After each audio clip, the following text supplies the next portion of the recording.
ठीक है, चलिए ये नरेशन है। नरेशन का दूसरा नाम है स्पीच। क्या है? स्पीच। तो नरेशन शब्द जो है ये नरेट से बना है, NARRATE। नरेट मतलब होता है कहना। ये हो गया वर्ब, कहना। ना अंत में आ रहा है ना, तो जिस हिंदी वाक्य के अंत में ना हो या काम करने का बोध उसे क्रिया कहते हैं। तो इसमें भी करना, कहना माने काम है गो, तो ये हो गया वर्ब। और वर्ब से ये बन गया नरेट से नरेशन अर्थात कथन, तो ये हो गया नाउन। और नरेशन का दूसरा नाम है स्पीच, ठीक ना। चेंज इनटू इनडायरेक्ट स्पीच या चेंज इनटू इनडायरेक्ट नरेशन एक ही बात है, समझ में आया। तो नरेशन का दूसरा नाम क्या है? स्पीच। नरेशन किस शब्द से बना है? नरेट से।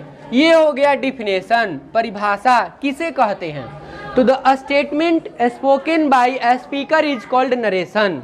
अर्थात किसी वक्ता, वक्ता मतलब बोलने वाला, अर्थात व्यक्ति है ना बोलेगा जी, व्यक्ति भी कह सकते हैं, के द्वारा कहे हुए कथन को। कथन माने क्या होता है? कथन मतलब बात, ठीक ना, बयान। स्टेटमेंट को नरेशन कहते हैं। छोटा सा डिफिनेशन है, इतना सुंदर। The statement spoken by speaker is called narration. किसी वक्ता या व्यक्ति के द्वारा कही गई बात को, याद हो गया? बोले एक बार सब। ठीक, डिफिनेशन खत्म, क्लियर हो गया। उसके बाद there are two types of narration. Narration दो प्रकार के होते हैं। कितने प्रकार के? दो प्रकार के। कौन कौन? डायरेक्ट स्पीच और इनडायरेक्ट स्पीच। डायरेक्ट मतलब प्रत्यक्ष, अर्थात ज्यों का त्यों, ज्यों का त्यों। और दूसरा हो गया इनडायरेक्ट स्पीच, मतलब अप्रत्यक्ष, यानी कि फेर बदल कर, फेर बदल कर।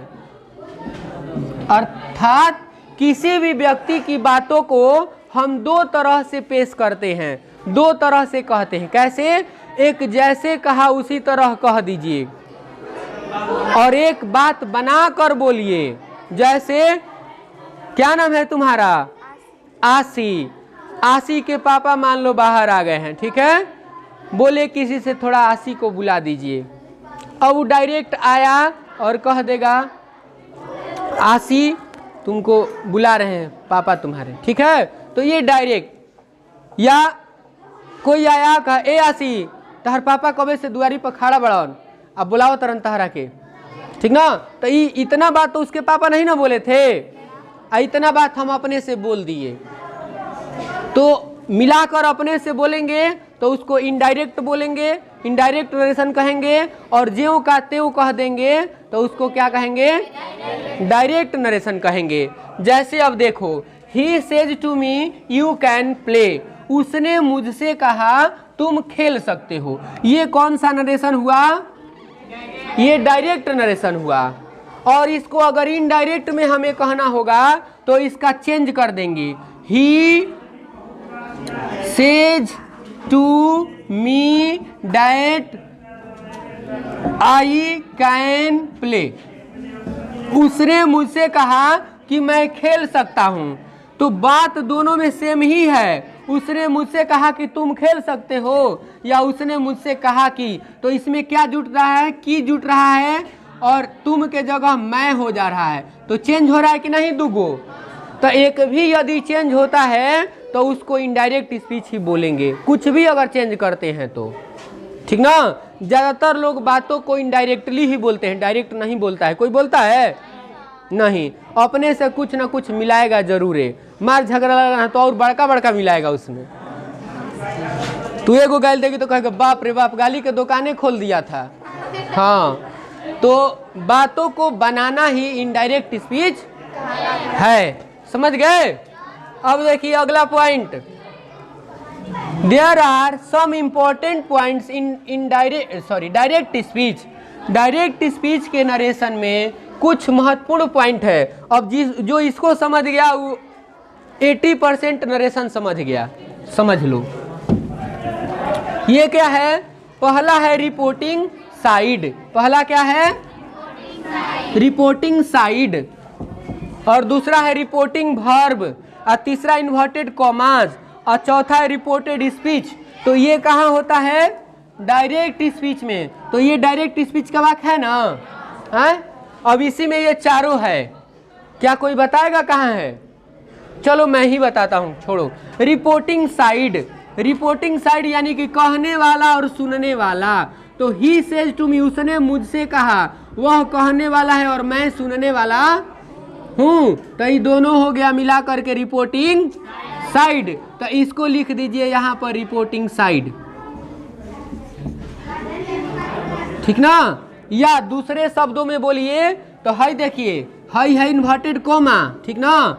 यहाँ से ही बंद है, तो हाई हो गया अंदर, हाई हो गया बंदर बाहर, हाई अंदर है, हाई बाहर है, ठीक ना? तो बाहर वाले को क्या कहेंगे? Reporting side.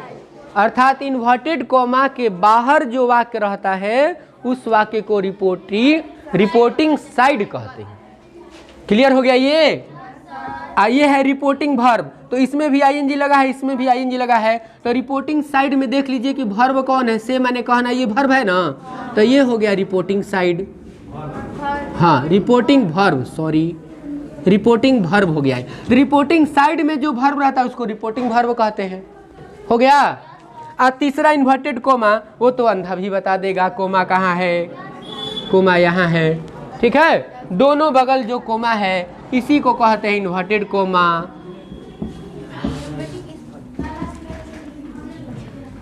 हो गया? अब बचा लास्ट रिपोर्टेड स्पीच। तो बचा क्या बचा है? You can play. अर्थात इन्वर्टेड कोमा के अंदर जो वाक्य रहता है इसी को हम रिपोर्टेड स्पीच कहते हैं, रिपोर्टेड स्पीच। चलिए, क्लियर हुआ कि नहीं? इतना हो गया? तो बोलिए, तो रिपोर्टिंग साइड किसको कहते हैं? कौन comma? Inverted comma. Inverted comma के बाहर वाले को रिपोर्टिंग साइड कहते हैं, और रिपोर्टिंग वर्ब इन्वर्टेड साइड में, रिपोर्टिंग साइड में जो वर्ब रहता है इसको रिपोर्टिंग वर्ब। इन्वर्टेड कोमा, वाक्य के दोनों बगल जो कोमा रहता है उसको इन्वर्टेड कोमा, और रिपोर्टेड स्पीच। ठीक, स्टॉप करो, स्टॉप करो इसको।